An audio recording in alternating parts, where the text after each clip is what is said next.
Pro Group Management. Workers' comp that works for you. This is 7 at 7 from the Las Vegas Review-Journal. A popular Las Vegas Strip hotel casino is getting a major upgrade. Good morning and thank you so much for joining us on 7 at 7. I'm Cynthia Puga.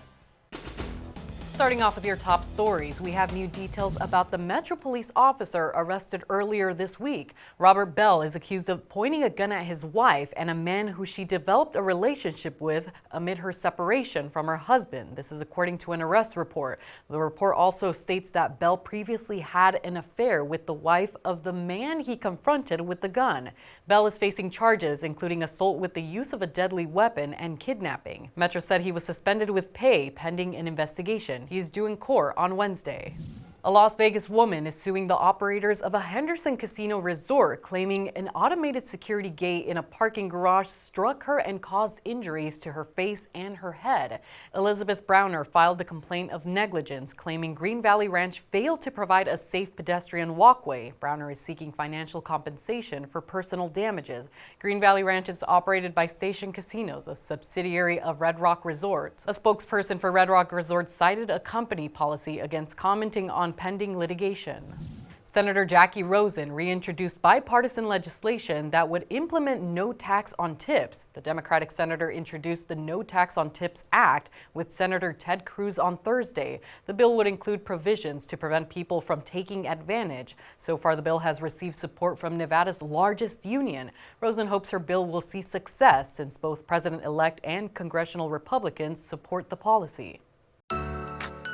In your weather, sponsored by Star Nursery, your garden's partner for every bloomin' thing. Plenty of sunshine and dry conditions today. A chilly start to your morning in the 30s at 8 a.m., going into the 40s by 9 a.m., and expecting a high around 60 degrees by 3 this afternoon. Temperatures in the 60s continue tomorrow and will dip into the 50s on Sunday and into next week. 56 on Monday, 53 on Tuesday, and then increase back into the 60s on Wednesday, Thursday. Overnight lows continue in the low 30s and dip into the high 20s next week. In business news, brought to you by GBank, your best banking experience ever. The MGM Grand Hotel Casino is undergoing a $300 million room and suite renovation in the resort's main tower, with the first batch of rooms opening this weekend. MGM Resorts International says it's upgrading more than 4,200 rooms and suites, and the remodel will create more than 110 new suites. According to MGM, the new rooms draw inspiration from the vibrant disco era and are combined with modern elements to create an atmosphere that is both playful and elegant. Construction started last month and is expected to be completed by December. And Fremont is getting elevated with a new high-rise in the East Entertainment District. Plans approved by the Las Vegas City Council are for a 17-story mixed-use tower on the southwest corner of Fremont and 8th Streets. Named 777 Fremont, the new high-rise will include more than 300 apartment units and 9,200 square feet of commercial space. Developers say there are no projected rent costs yet. Under the approval, applicants must submit plans for construction within a year. Now for your sports update, brought to you by PT's Taverns. With over 65 locations, there's a PT's near you. Visit ptstaverns.com. The Golden Knights rounding out a short road trip this weekend. Their second stop on the roadie, the Carolina Hurricanes, after a tough loss in Nashville. We don't want to look back because we know there was nothing what we first half the game we do.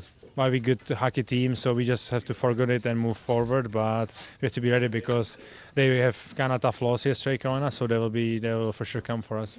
Puck drop for tonight's action comes at 4 p.m. Then the team heads to Chicago Saturday for a 5 p.m. puck drop.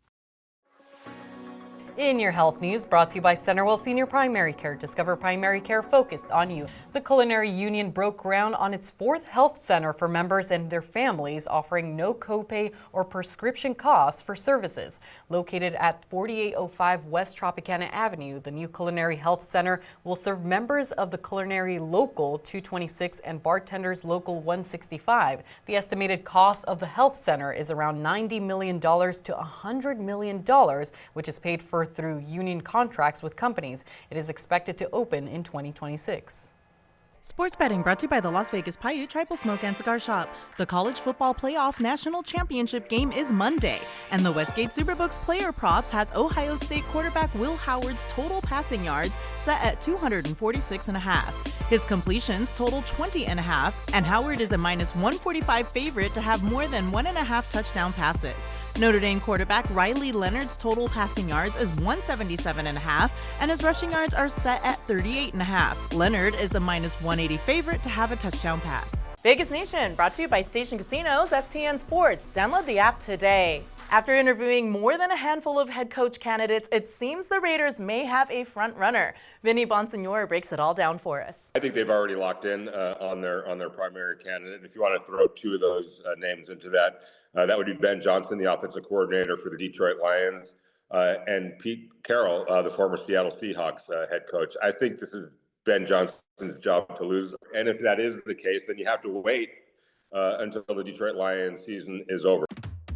In your lifestyle news, we're halfway through the month, and if you're partaking in dry January, we have some booze-free cocktails to help combat the urge to drink. This is the Purple Haze at La Cave Wine and Food Hideaway inside the Wynn. It's a mixture of lavender syrup, lemon, and egg whites, all torched tableside. You can find the gear shift served at Carver Steak inside Resorts World. It's made with tequila, espresso martini mix, vanilla agave nectar, and dulce de leche. A refreshing mocktail is Gatsby's Lemonade from Gatsby's Cocktail Lounge, also in Resorts World, which has fresh lemonade and butterfly pea tea. For that full list of mocktails, you can visit lvrj.com. Now for your entertainment, sponsored by Arizona Charlie's, has live entertainment every weekend at both locations. Go to arizonacharlies.com to see who's playing. Las Vegas has plenty of live entertainment, but there are some shows that are a must-see this year. Penn and Teller are celebrating 50 years of performances together. The Magic Duo is continuing to wow fans with their long-running residency at the Rio. And Dita Von Teese, the queen of burlesque, returns to the Venetian's Voltaire Night Spa at the end of this month. She's full glam in costumes, and the show delivers a beautiful, chic, classy, only in Vegas experience. And Awakening at the Wynn enters its third year. The show costs $120 million to create and showcases lots of action, dance, and puppetry. For that full list, you can visit lvrj.com. That's been your 7 at 7 a.m. news update. You can watch us Monday through Friday on streaming platforms like Apple TV, Roku, Fire TV, and YouTube. Join us tonight for more of your 7 at 7 local news updates. Review Journal Studio, sponsored by Knockby Injury Law. This 7 at 7 update, sponsored by Pro Group Management. You're watching 7 at 7 from the Las Vegas Review Journal.